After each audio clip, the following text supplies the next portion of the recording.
Give me 40 minutes of your dedicated time and I'm going to change your life today. I'm going to teach you everything you need to know about financial literacy, and I promise you at the end of this video you are going to be spiraling thinking, how can you make sure you are implementing all of these things to find your financial peace, that financial freedom. And if this doesn't change your life, then book a one-on-one with me, because I promise you that I'm here to help you. Welcome to the free masterclass today, and I'm going to be helping you figure out how can you get all the financial literacy that you need in order to be financially savvy. This is the structure for today's video. We're going to be talking about budgeting, setting goals, saving, insurances, investing, and retirement planning, and the tax benefit for the retirement planning. So let's begin. So what is a budget? A budget, in a simple way to explain it, is what you use to keep track of your money. How much is actually coming in? How much is actually going out? Out of how much is going out, what are your needs? What are your wants? There is different types of budget. I specifically use the zero-based budget combined with the cash stuffing method. That works for me. I've got a lot of videos and you can see about that. These other budgets, like the 50-30-20 rule, where 20% is dedicated to a certain category in your finances, 30% is specified for something else, and 50% is also for something else. You can have a look at that and see if it will work for you. It didn't work for me, because the truth is your 20% and my 20% is not the same. So I had to find a budget that works for me.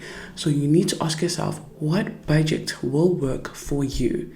When you find that budget, you stick to it. And the most simplest way for you to do that is to look at it as a method for you to know exactly where your money is going, what you need to say no to, what you need to say yes to. And how do you know that? Is by having a big why, which we're going to get into when we're talking about goals. So why is a budget important? A budget is important because it's going to help you be aligned with your financial goals. So if your financial goals is to pay off debt, or your financial goals is to save money, then you already know that if you are recklessly spending money on entertainment, eating out, doing things that are not really going to help you reach your goals, it's going to be easy for you to say no. It's going to be easy for you to keep track as well, because you have a big why. So that's why a budget is important. We all have goals. We're still going to talk about goals, but you have to be aligned with your goals. Every single decision that you make with your money has to be aligned with your goals.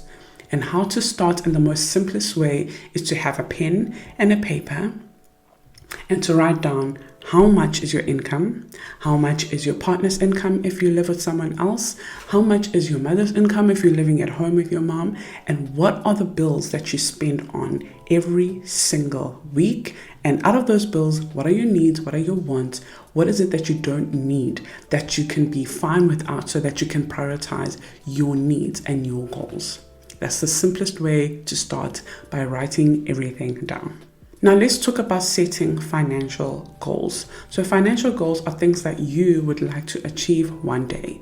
What you can do is separate them into three ways. So short-term goals, mid-term goals, and long-term goals. Short-term goals, it's something that you need this year or in the next 12 months. Mid-term goals is something that's going to take you around 3 to 5 years. And then long-term goals is something that's going to be 10 years or more.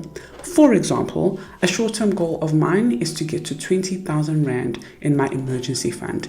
Now, how can I create a smart goal with that? So now I already know that I want to reach 20,000 Rand in my emergency fund. So what I can do is in the next 6 months, I can put away 2,000 a month. That's going to help me get to my goal. So you're being specific, it's got a time, and also it feels more achievable. Another short-term goal could be to pay off the smallest debt. Then now you know that with your budget, when you're looking at your needs and your wants, you can sacrifice some wants because you want to prioritize your short-term goal, which is to pay off that store card, which is around 3,000. That can be part of your short-term goals, and that can help you meet your goals. And then there is midterm goals. Those ones are a little bit long, but also not too long. For example, with me, I knew I wanted to pay off my car in 3 years. So that could be you. You might just purchase a car now and give yourself a good 3 to 5 years to pay it off, and not pay it off in 7 years or however long that they gave you. So that can be a goal that you set, and be specific about it, that I want to put an extra this much every single month into my car. Or if you're working like me, I was in a sales environment that with every incentive, I'm going to put it into my car. Or if not that, then with every bonus that you get every year, you can put into your car, or you can start a side hustle, and with every profit, you can put it into your car. So now you know that this is my goal. So the decisions that I make with the extra money that I have is to help me reach my goal of paying off my car in 3 years. Another midterm goal could be to buy a house. Maybe you want to buy a house and you want to be able to enjoy living in that house. And what do I mean by that is you don't ever want to buy a house and then it becomes a burden because you didn't do your research, you didn't know what you were getting yourself into, you just wanted to please someone in the family who says in order for you to be wealthy, you need to have a house. Lies. But anyways, we'll get to that in another video. So that could be a nice 3 to 5 year goal where you know that every single month you are putting money away. I recommend investing instead of saving. We're going to get into that as well. So putting your money away for the next 3 to 5 years so that you can buy your house when you put in a big deposit. For example, if the house you want is 1 million, and you dedicate to saving around 300,000 Rand in 3 to 5 years. When you buy your house, you put in a big deposit of 300,000 Rand. It means now you have loaned 700,000 Rand from the bank. And that is what you're going to work on paying off. Depending on the interest, now you know how much is going into interest and how much is actually going into the balance, and how can you tackle that quicker than the 20 years that they give you to pay off the bond. That is something that I can help you during our one-on-one. If you want a one-on-one with me, I'll have it linked, everything below. Then there is long-term goals. The big long-term goal that I always talk about with my clients is your retirement planning, which we're going to get into at the end. But something like a retirement planning is something that you need to start thinking about today, actually yesterday, because the amount you need in order for you to retire comfortably is large. It's not something that you can just save for, or something that you can just think of when you are 65, when time is up. Not really, but you know what I mean. You want to start dedicating retirement planning from a very young age. And we're going to get into that. Another long-term goal could be to save for university fees. I have a 7-year-old who's going to be in university in the next 10 to 11 years. So I need to start planning today for her university fees. Buy a property to rent out. So now you have your own home property, but you also want a property to rent out, so that when you're at retirement, you know that you've got your retirement income, but you've also got a property that you are renting out. So those kind of things, it's things that are long term that you want to plan for today. You want to start today to plan for that fruit. You want to enjoy the fruit in the next 10 years. Now let's talk about saving for emergency fund and sinking funds and big purchases. Those are the things that people don't think about, and they end up using credit card and debt for those kind of purchases. Number one, emergency fund.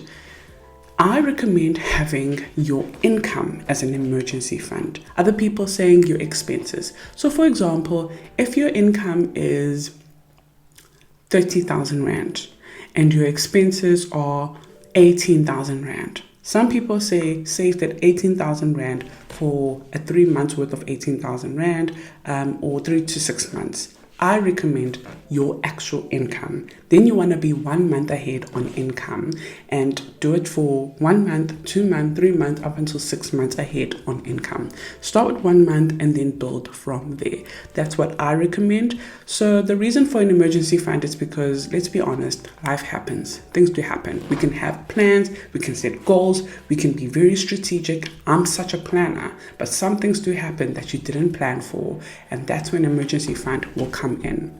But I don't want you to use your emergency fund for things like car maintenance, getting a new tire, or things like that. I would rather you have a sinking fund for that. Now let's get into that. What is a sinking fund? A sinking fund is saving money for expected payments, expected events that happen. So things like, I spoke about car maintenance right now. You already know that in time you're going to have to change your tires. You already know that in time you're going to have to service your car. Those kind of things, you want to put money away in a car maintenance sinking fund. There's also sinking funds like Christmas. We already know that Christmas is coming. For me and my family, Christmas is a big deal. We want to have a good time. So we need to start saving for Christmas in January, and we put money away, we put food stamps away, so that when it comes to Christmas, we have a good time and we're not using our income that we're going to need for January. School fees, uniforms, stationery, weddings, traveling, whatever, any expected event that you know is coming up, even if it's not an event, if it's an expected payment that you know is coming up, start putting the sinking funds away now. So I know how other people do their property taxes once a year, but what you need to do is have a sinking fund and put money away each month for that. So that is a sinking fund. Then there is bigger purchases. So we've got emergency fund for unexpected events that occur. You don't want to have to get a loan or use a credit card, so you need an emergency fund. Then we have sinking funds for expected payments and expected events that are going to occur. You want to be able to have money put away for that. Then lastly, we have the bigger purchases. These bigger purchases are things like houses, a car, traveling, laptops, iPads, whatever. You can just think of all the big purchases that you want, because we have different goals. You could be wanting to purchase maybe a machine to start a certain business. That's a big purchase. You don't want to have to rely on debt entirely for that. You don't want to have to borrow money for things like that. You want to be able to save as well for that. Again, I recommend investing, because that's going to help you get to the goal quicker than just saving, but we'll get into that shortly. Write them down, the bigger purchases that you want to purchase, and how can you start putting money away and having a plan for that. Involve your husband, your partner, whoever you live with, that you are going to be purchasing this together, so that you both have this goal, so that you both creating a budget aligned with that goal, and then you have that accountability partner in order for you to achieve that goal quicker.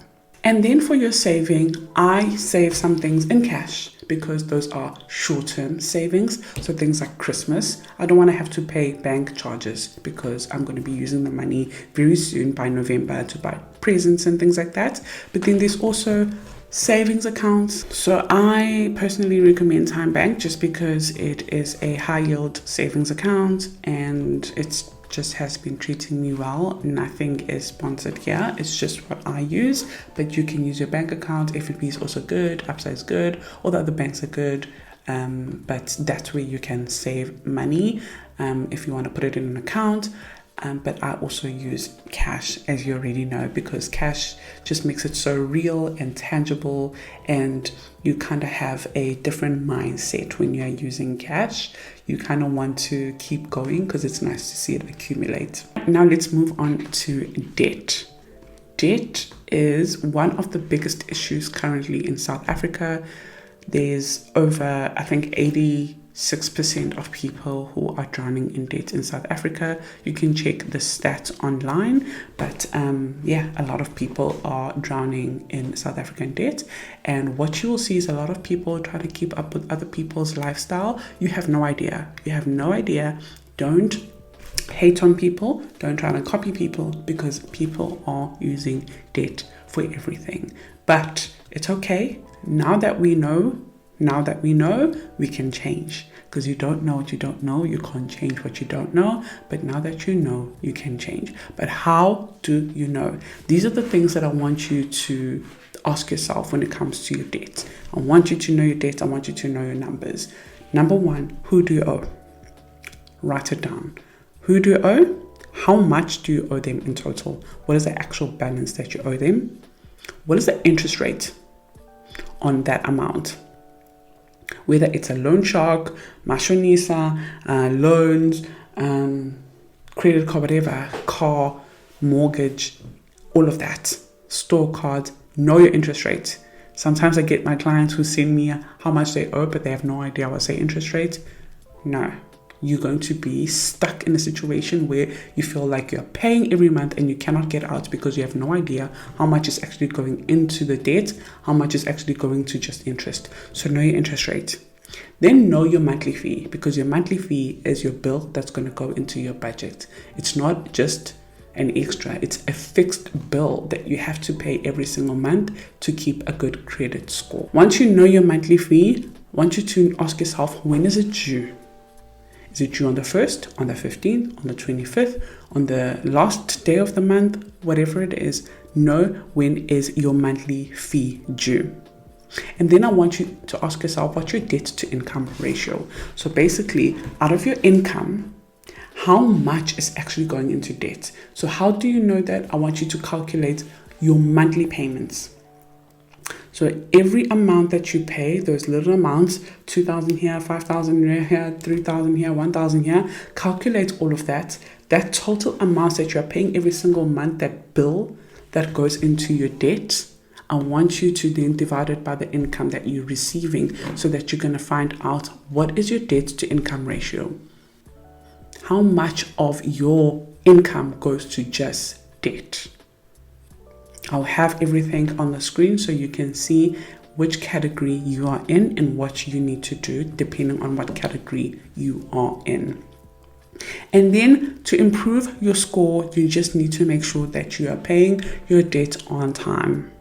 The longer you have debt, the better your score will be, because of the history you have of being a good payer, basically. So that's if you want a good credit score. That's up to you.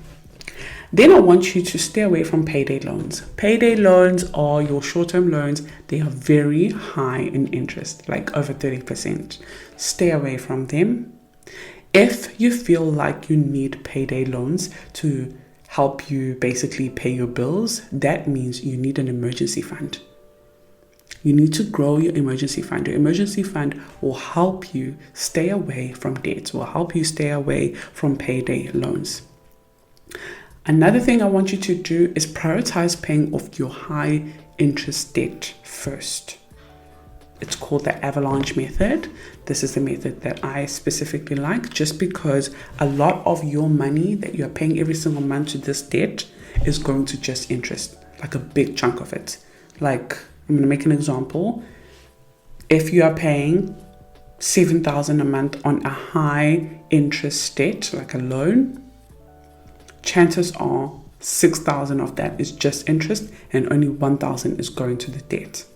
So you want to pay off that one first, because a lot of your money is going into just interest, which means it's going to take you forever to pay off this debt. You're going to feel like you're not moving at all. You're going to end up being discouraged and end up not paying your minimum payments, because you're like, you know what, it doesn't even matter what I do. This debt is not moving anyways. But also, if you have a lot of debts, so some of you have like over 10 debts, then prioritize using the snowball method first, just to get rid of the small ones. And then once you get rid of the small ones and you're left with the big ones, then go to the high interest debt. So that is also perfectly fine. Okay, so that is the debt. Now let's move on to the insurances, my favorite, just because I am an accredited financial advisor, and this is what I do to change people's lives and protect people and their family. So what is insurances? There's many types of insurances. Insurances is basically protecting your financial risk, avoiding financial risk. For example, medical insurance, medical aid is going to protect you in an event of something happening to you, or even if nothing happens to you, maybe you're just going to give birth in a private hospital. There are costs with that. So if you don't have medical aid, then you will not be able to pay for that with anything else but cash. If you do not have cash, then you're going to have to get a loan. But also, if you have medical aid and your doctor charges over 100%, if your medical aid only covers 100%, your doctor charges 150%. The gap cover, which is another medical insurance, will then cover that 50%, that gap over there. So that's how that works. Then there is also car insurance. Car insurance, if you get into an accident and you need to pay for this car that you just hit, this is where the car insurance will come in and pay for that. So that is car insurance. Another sinking fund you can add onto your sinking funds is a car excess sinking fund. But some car insurances don't have car excess, and you just have to find the right one. Some of them have it, but it's not too high like the other ones. For example, I was paying car insurance for 1,460 something, and my excess was 6,900 Rand. So high. Everything is just so high. Now I've managed to get a car insurance that is 869 Rand, and I have zero excess. I've got another client who also had car insurance paying 1,900 Rand, and her car excess was 9,700 Rand, close to 10,000 though. I've helped her find a car insurance that is now 1,200 Rand. Yes, 1,200 Rand, and her car excess is 4,000 Rand. So you just have to shop around, or again, reach out to your financial advisor and I'll help you, because why not try and save money in this hectic economy? So that's the car insurance part. Then there is property insurance, and not just property insurance, there's also life insurance. Life insurance is to protect you and your family at an event of a very critical illness, a very severe disability, or at a passing. So let's talk about that for a little bit. Life insurance, there is life cover, there is educator cover, there is disability cover, there is critical illness cover, there is retrenchment cover, there is female living lifestyle cover. So I think I covered most of them, and there's also home loan life cover. So that life cover will then pay for the debts that you have left on your home. So there's quite a lot of them, but they're all very important. Let me tell you the difference, and then I'll tell you why they are all very important.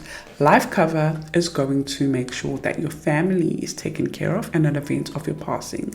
So for example, if you earn an income of 30,000 a month and you have a 5-year-old son, if you had to pass away, your son will lose their mother, which is horrible, but they'll also lose the benefit of having that mother's income to take care of him. So that 30,000, if we times it by 12 months, I'm grabbing my calculator over here, 30,000 times it by 12 months is 360,000 Rand a year that your son would lose out on, or your husband, or your mother, or whoever was your dependent would lose out on that income. And now if your son, for example, is 5 years old, that means they were going to depend on you for the next, let's say, 20 years before they actually found a proper job, to find their feet, to find their own apartment. So if we take that amount and times it by 20 years, it is 7.2 million that they would lose out on. So as your financial advisor, this is where we would do a financial needs analysis. where I would be like, okay, 7.2 million is so huge. Having such a huge life cover will cost you so much every single month. So what we can do is get an educator policy for your son. That educator policy means that when you pass away, your son's education is covered. Now what you need to make sure is the other things that are not covered. So that means that your life cover is no longer going to be 7.2 million, because a big chunk of that is the education, the school fees, which will be covered anyways. So as your financial advisor, things like that, we will make sure that they are in place in order for you to have that peace of mind that if anything happens to me, my son is still protected and will be provided for. My son's education is sorted. Okay, then there is disability cover. This will pay out in an event of a disability. This comes in two ways. There is a lump sum payout, and then there is a monthly income protection recurring payout. Without income protection, you cannot save, you cannot pay your bills, you cannot pay your retirement, you can't do anything. So the recurring one, the income protection, is very important. I would take the recurring income protection over a lump sum, or I will take both, which is better. And then there is a critical illness cover.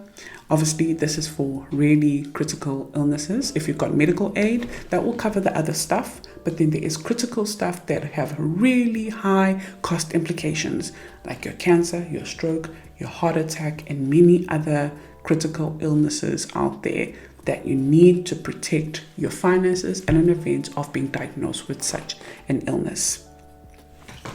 Then there is retrenchment protection. If you get laid off, retrenched, you want to be able to have an income that's going to pay you for at least 6 months while you're trying to find a feed, while you're trying to look for something else. So that is another protection so that you can still take care of your bills, because let me tell you, whether you get retrenched or whatever happens, the bank still wants their money if you owe them for the mortgage or for the loan. The bills, they're still waiting on you. Like, nothing stops. So you have to make sure that you have these insurances in place to protect your home, to have a solid foundation for your family. And if you want to book a one-on-one so I can check for you, you can. And another thing I want you to also look out for is these insurances that are taken from life cover. I personally do not recommend them. So if you have an insurance that if you had to get diagnosed with an illness and you do your claim, so your financial advisor does the claiming for you, you get the payout, and it takes away from life cover. So if you have life cover for 1 million and you have critical illness cover for 500,000 and you get a 500,000 payout, but now it has taken away from life cover, I don't like that, because now it's taking away from the people you would leave behind at an event of a passing. So just look out for those kind of things, and the accidental ones, just look out for those kind of things as well. Try and get like standalones policies. They are probably a little bit more expensive than the ones that are kind of integrated, but it is to protect every single aspect of your life. And then the very big one that protects your entire estate is having a will in place.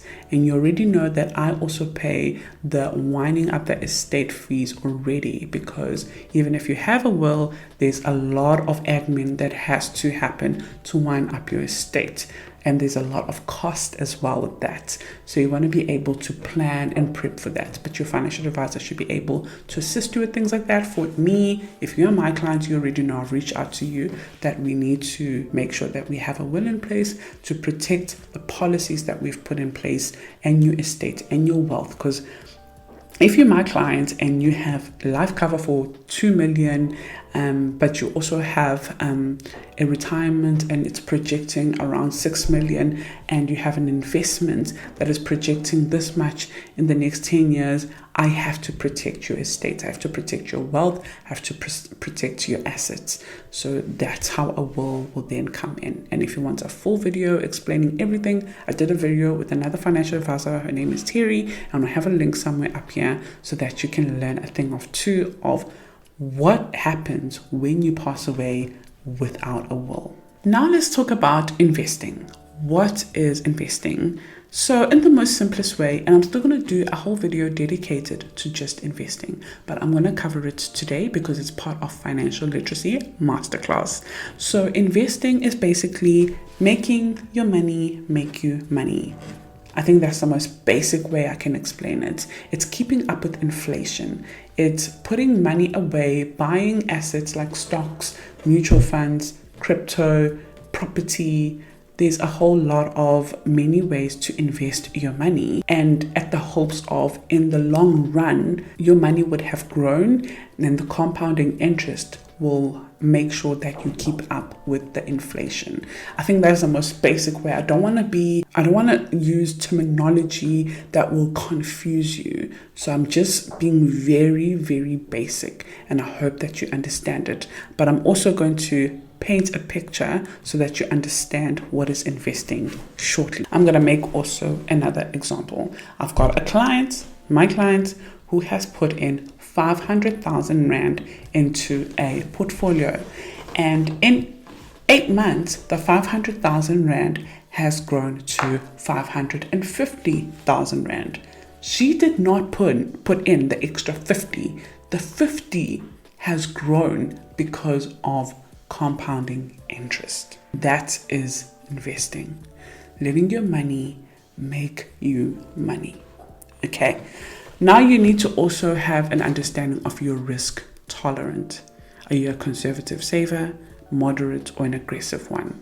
Again, your financial advisor will assist you with all of that. And if you want me to be your financial planner, your financial advisor, then I'll leave the link below and I'll help you find your risk tolerance, and we'll set investment goals according to your goals, your family. Do you have a little one and you want to build wealth for them? Okay, this is what we need to do. So you need to have a plan in place. But before you invest, you need to make sure you have your emergency funds, your sinking funds as well. You have your debt under control, those kind of things that will not make you end up risking it all and pulling your investments. Unfortunately, I do get that. I do get a client who says, Norma, a situation has happened at home. I need to pull out my investments. It makes me really sad, especially when I see the growth that the money has done and how much more it could have done. But we just need to make sure that we have things in place in order for us to not run the risk of pulling our money out. Now I'm going to make another example on saving versus investing. So if, for example, I mentioned with Scala, she's 7, my little daughter, and I want to start saving for university. If I had to save 2,000 a month for Scala for the next 10 years. So how do you calculate that? You go 2,000 times 12 months times 10 years. In total, that is 240,000 Rand that I would have saved for Scala for university. If I invested that 2,000 Rand in an aggressive portfolio because it's over 10 years, and assuming that the return will be 10%, I already know that there are portfolios that are making 14% and more. But we're going to just say 10% just to be safe. So assuming that it's going to make a 10% growth or return in the next 10 years per annum, 2,000 times 12 times 10 years, I would have invested 240 in total, but I would have a value of that investment, of that portfolio, of 402,000 and some change. I'll have it on the screen as well. Now, this is the power of investing. Your money is making you money.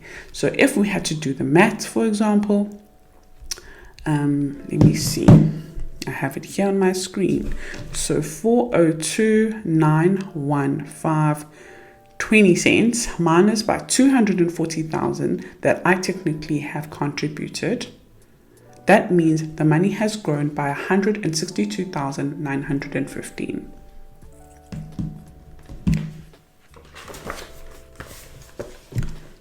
And that is investing. That is the power of compounding interest. Investing is not gambling. I think that's what some people think investing is, and they kind of shy away and run away from it. It is not gambling. And the more you're not investing, the more you are at risk of being poor in the future. You need to start investing, and also be careful of scams. Get actual accredited financial advisors to help you, or you can use the apps like Easy Equities or Brockstock. If you want to get Brockstock, I've got a link below. It's going to help me get a little bit of commission from them if you use this link, or you can just download the app yourself, and it doesn't really matter. I'm not going to be upset or anything about that, but if you do use the link below, it will give me a slight commission. But be careful of scams. But if you feel like, I don't know where to put my money, I don't know what ETFs to buy, Norma, I don't know what to do, then reach out to me and I'm going to help you. And also, I'm very transparent with you. You're going to see my fee. It's super tiny. I'm not here to take your money. I'm actually here to help you change your life while I'm trying to change mine as well. Okay, so I don't want you to think of investing like gambling, like I'm going to lose all my money that's not true.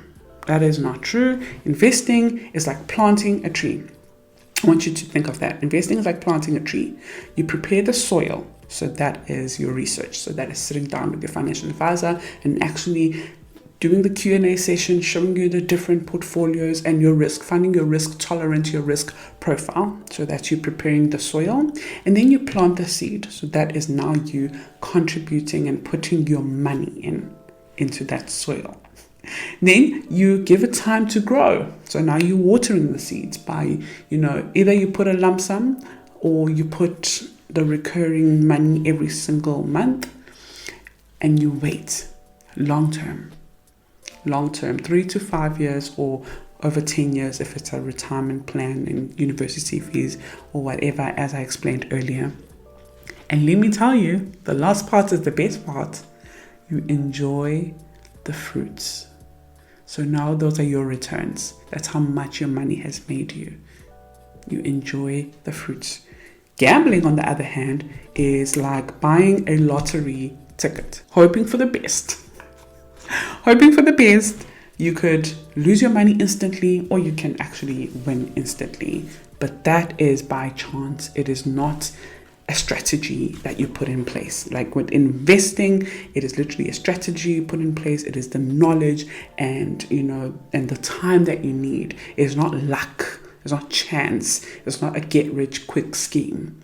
That's what gambling is. The last section in this masterclass is your retirement planning. Probably another favorite of mine, just because it's got so many benefits, especially when it comes to your tax. So we're all gonna one day stop working. We're not gonna work forever. I don't know if someone has their dream job and they feel like they can work forever. That is obviously a different special person. But one day we all gonna just want to wake up and not have to worry about reporting to someone, about getting ready to go to work at a certain company and fulfill someone's dreams. We all gonna one day want to just wake up and enjoy a slow life, but you don't want to be in that situation and you are stressed because you don't have money for food, for electricity, for rates, for whatever your bills are or your lifestyle is at that time. So retirement age in South Africa is usually around 55 to 65.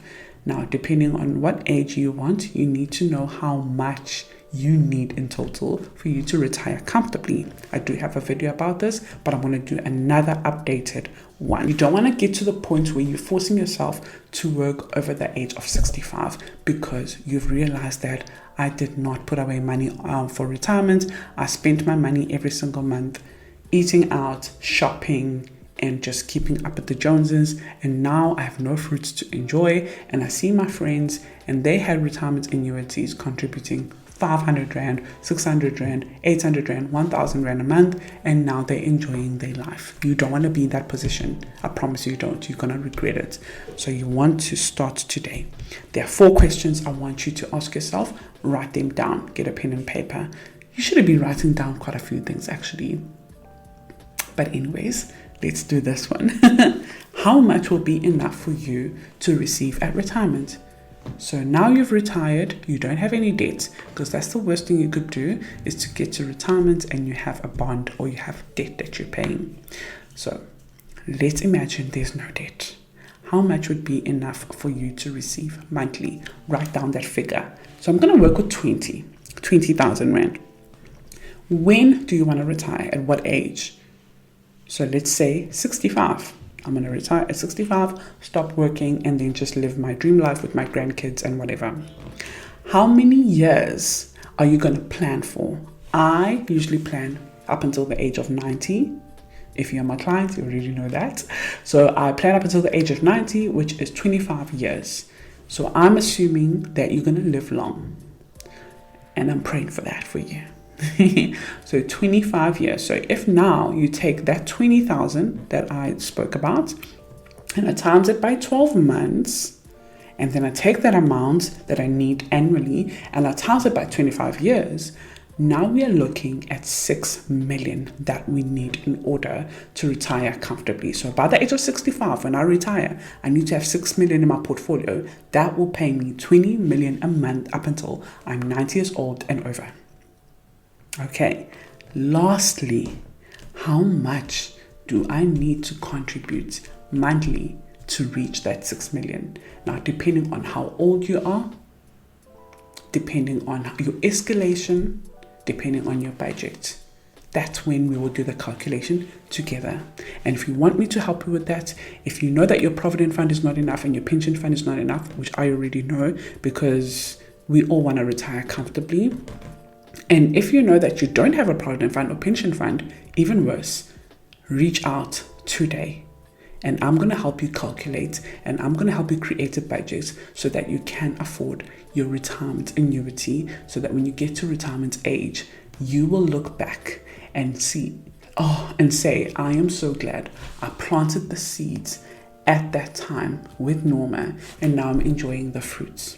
And that is it. That is our financial literacy masterclass. I really hope you enjoyed it. I really hope that it made you think and made you feel like I need to make sure that I am ticking every single box. But again, like I mentioned earlier, I do offer one-on-one. I know this is a lot to take in. Maybe you already have a financial advisor and you're going to go sort it out with them.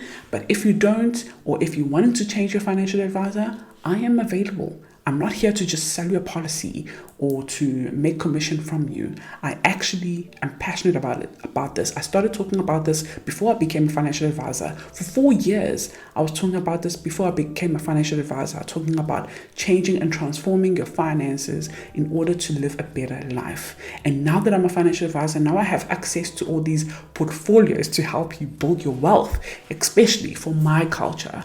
I am here for you. Thank you so much for watching, guys, and I'll see you on the next one. Subscribe if you haven't, and fill in the form below if you want me to book a one-on-one with you. Bye. Go. Hello, everybody. This is the... Okay, how many minutes?